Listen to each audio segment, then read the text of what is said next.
Welcome to Donmar TV News Channel. This is already a cause of concern, Harleen, kasi we're already entering March, no? Kailangan ng matinding adjustment sa kampanya ng mga kumakandidato sa pagkapangulo kung nais na mga ito na mabago ang kanilang pwesto sa mga resulta ng survey.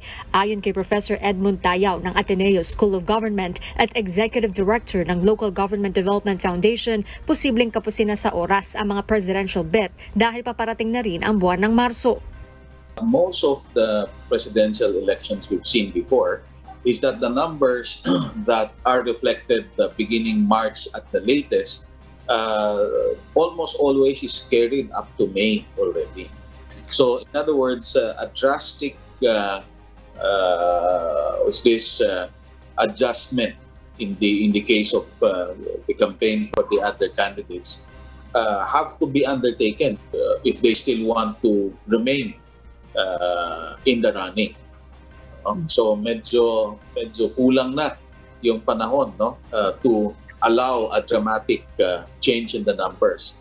Kabilang sa mga pinakahuling lumabas na presidential survey ay ang January survey ng Pulse Asia kung saan nanguna si Bongbong Marcos na may 60% habang sumunod naman sina Vice President Leni Robredo, Senator Manny Pacquiao, Manila Mayor Isko Moreno Dumagoso at Senator Panfilo Lacson.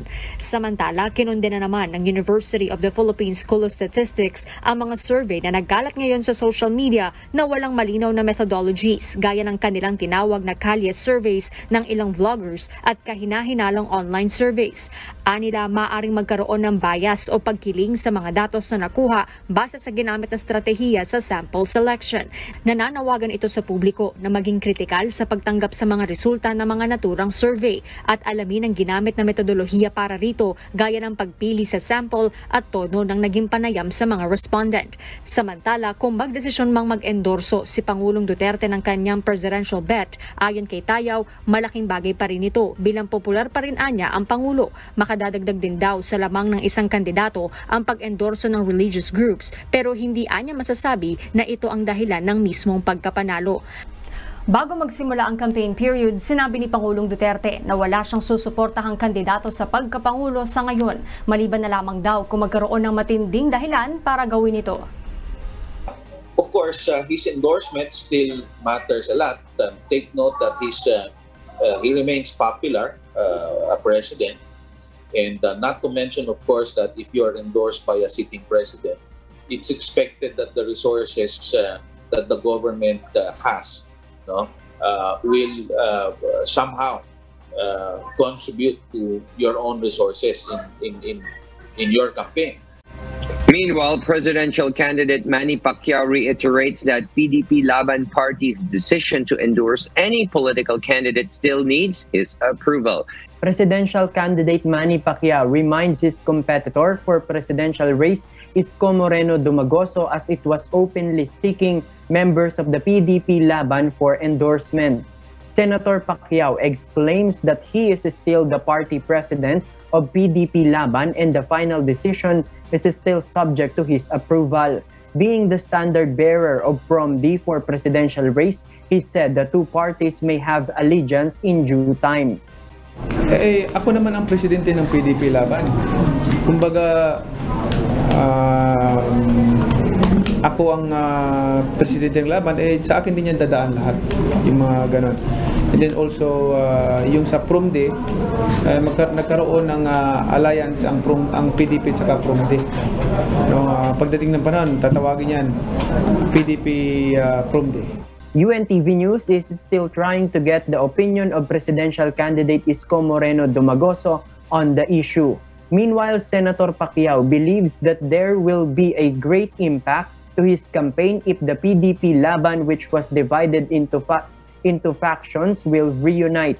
According to him, they are still coordinating to some of PDP Laban members for reconciliation. Ang sinisikap ko ay magkaisa ang lahat ng PDP at Makusi wing ka man o Manny Pacquiao wing ka man, ay magkaisa na kasi ang nanghinayang ako dahil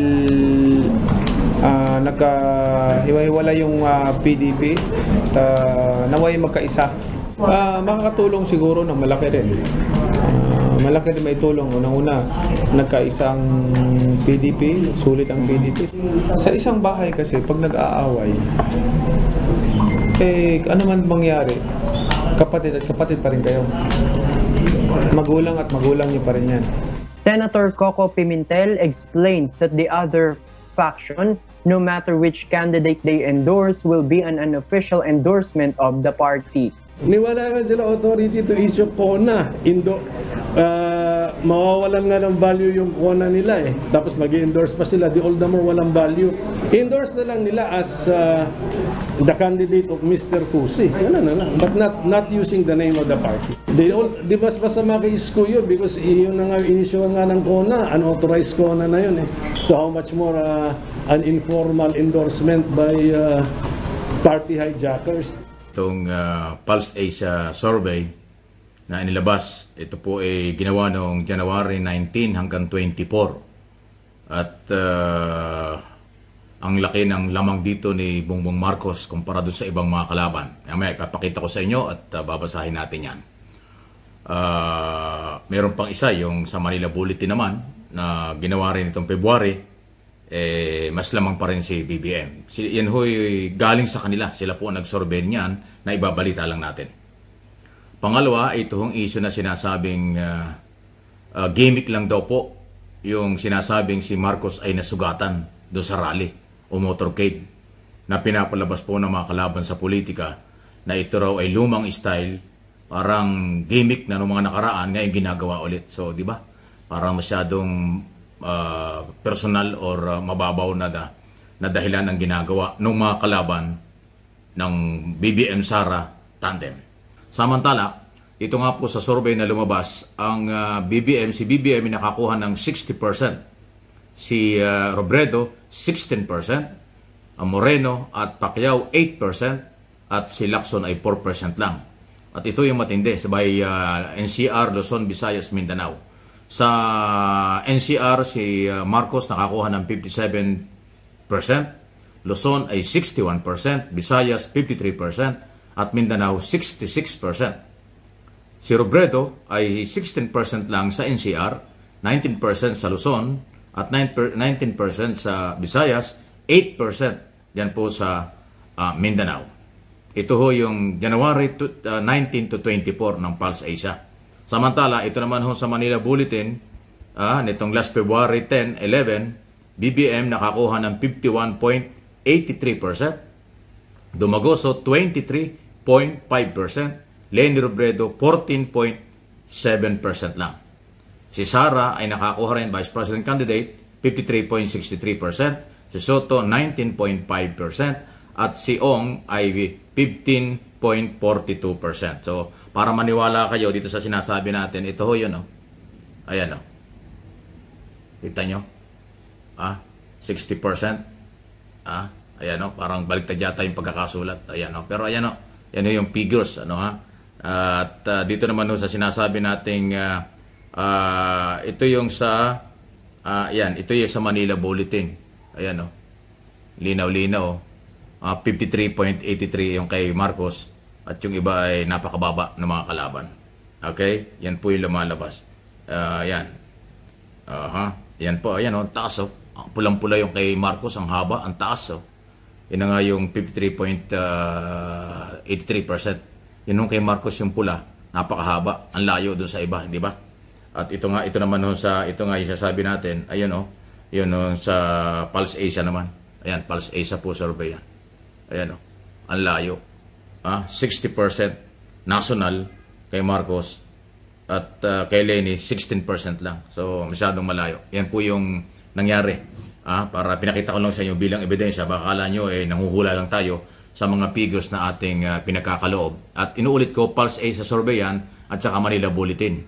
So atin lang binabalita sa inyo para meron kayong idea at alam nyo kung ano itong nangyayari. Okay? So pwede po kayong mag-react, comment yan sa isong yan, na nanatili pong mataas until now sa kahit anong mga survey ang Bongbong Marcos at Sara Duterte, yung kanilang tandem. Okay.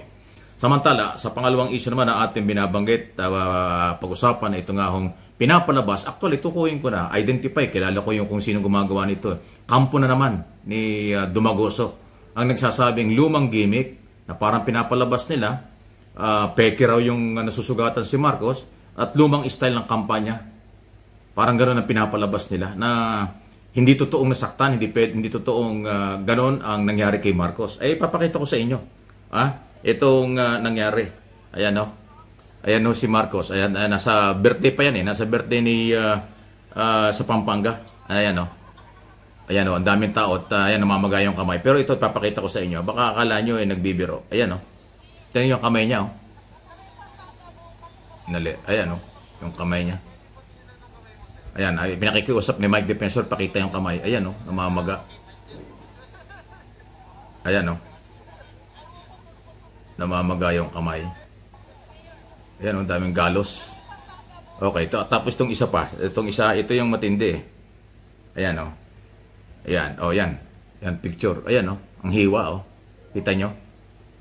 Sa kaliwang kamay po yan, may hiwa. Ayan, oh, yung hiwa. Medyo magaling-galing na.